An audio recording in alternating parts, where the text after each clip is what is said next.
Welcome back to Racing Across America. Happy to be joined now by Rachel McLaughlin from Indiana Grand. Good morning, Rachel. Good morning, Seth.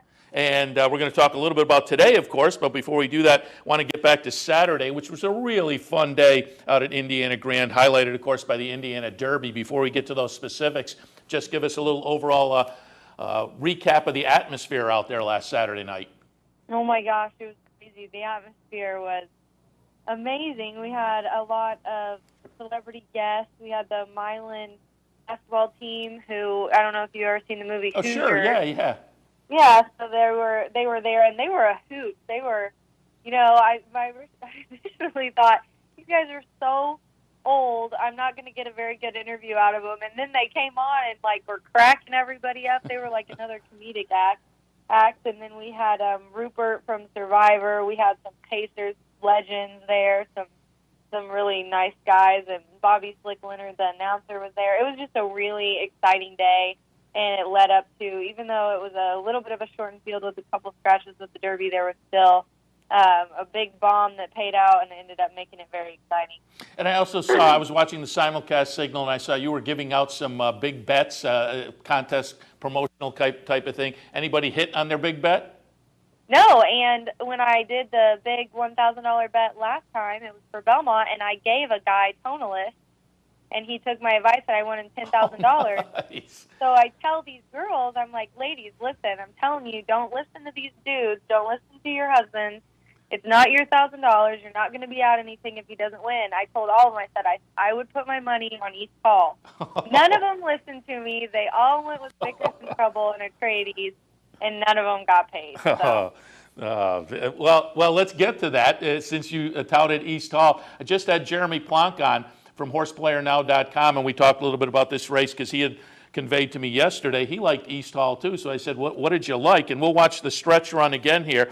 East Hall makes the nice closing effort, catching number 4 Vickers in Trouble. East Hall, the number 5 horse. Vickers in Trouble looked like a sure winner, maybe about the 8th pole. Atreides, the horse who had kind of budding superstar potential and went off at even money, just never got into the race. But yeah, it was a really nice performance by East Hall. And Jeremy said, well, it was a pace play. He thought there was enough speed that this one could close. What were your thoughts that tilted you in East Hall's favor?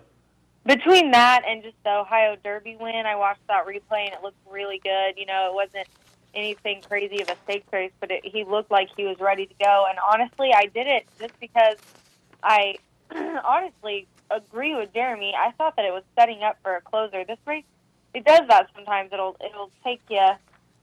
It's set up that way a few times, and this was my 6th Derby now, so I definitely had noticed, that maybe we had an opportunity for that. And then I agreed, Nancy was the one to say this, Nancy Holtis, but I definitely agree with her that Atreides was either going to blow everybody out of the water or he wasn't going to do anything. And I kind of thought the way that it was going to set up with the horses that were in the field that it was either going to be Vickers in Trouble or it was going to set up for East Hall. And it ended up doing so. And I got to tell you, they had an objection on that race, and I thought they were going to take him down for a second, and I was getting really squirrely, but they ended up leaving him up. It was a very exciting night. Yeah, it was very nice. Just before that was the Indiana Oaks. Want to get some thoughts on that as well. The number 8, Tiz Windy, will win at 7-2. The favorite, not surprisingly, Unbridled Forever, who 2 starts back right up here in our neck of the woods, had run second in the Coaching Club American Oaks behind Stop Charging Maria. Subsequently, not quite as good in the Alabama, but moves over to Indiana Grand, goes off again, the 2-1 favorite, and runs second. So it's Tiz Windy over number 10, Unbridled Forever. And I was talking with my co-host in here on Sunday mornings, Steve Bick, the day after, and we said, for a guy who was supposedly retired, Karl Nafskar still does pretty good. Yeah, exactly. I really liked Tiz Windy. Peter from HRTV was there, and he liked Penwith.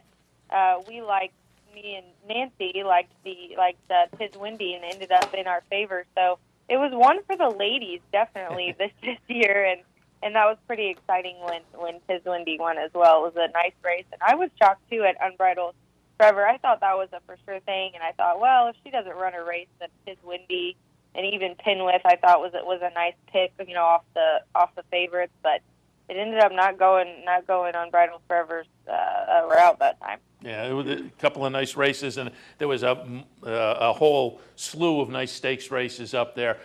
We took a look yesterday at the Schaefer Memorial, so it was a really nice day out at Indiana Grand on Saturday. But let's get some thoughts for Wednesday before we talk about some specifics. If folks are playing this afternoon, what's the weather look like?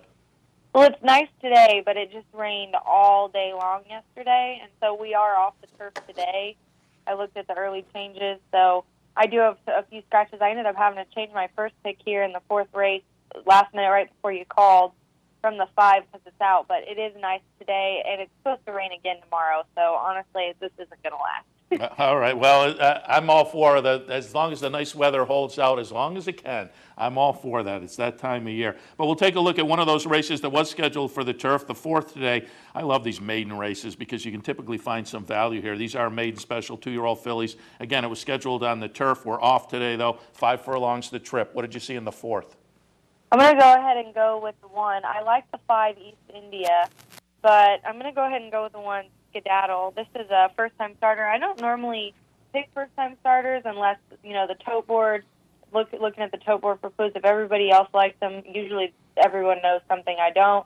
And then also just looking in the paddock. So I think maybe this one will be something that, like you said, look for a price closer to post, check out how everybody's looking. But I like that Mel is aboard this one. He's the leading jockey at Prairie Meadows. The rail post is doing pretty well at 20%. And then it's improved over the meet. And then the breeding suggests that this one's going to like the grass, as well as Chris Richard is 28% when it's forced to sprint. Does pretty well with his sprinting group. And then I really like the work. Really are the only things that you can look at. The connections and the works and where it's at. So Skedaddle is what I'm gonna hit with here in the 4th race. Yeah, you tossed in David Metal and mentioned trainer Chris Richard and Midwest Thoroughbred. So the connection's very potent there in the 4th race with number 1. Race number 6 today, claiming event, $17,500 tag scheduled on the turf, 7.5. What you see in the 6th? Well, I went ahead and said, even though this isn't on the turf, and I might change it later, but I still really like this horse. There's no turf, so this is a mile on the dirt now.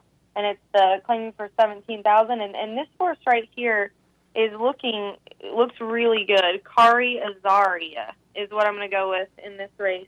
It's the 3. Has our leading jockey aboard, Fernando de la Cruz. I just love Fernando. When you see him on some of these live mounts, it seems like, and we've talked about this, Bill and I, it seems like he takes control and ends up winning 3 or 4 on the card. But I'm going to go ahead and go with her here just off the class draw, just coming from an allowance, now winners of 3, and that win by 11.5 lengths was ridiculous at Mountaineer. Granted, that was on dirt, so I almost kind of like this one's been taken off the turf, because before on turf, Try was 4th.